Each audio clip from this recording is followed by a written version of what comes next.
Okay, so in number 3, it asks us to find the capacity of both of these tanks.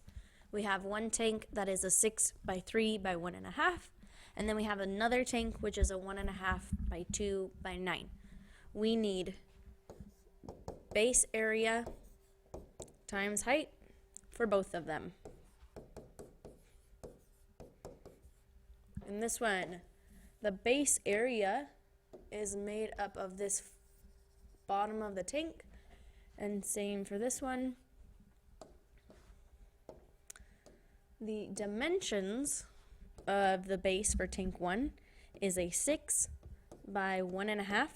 I'm going to convert it to a decimal here, and a half is the same as 0.5. Alright, and then the height of this one is 3. Over here, this one has a base area that is 1.5 by 2 and a height of 9.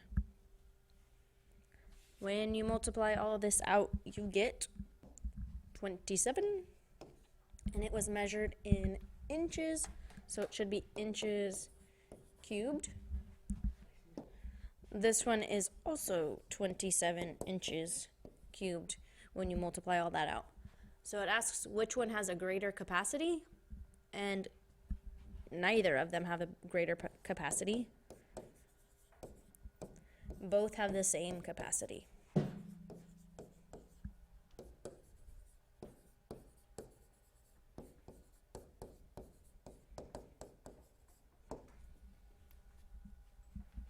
And it asks you to justify it, and your work showing the volume is a justification for this problem.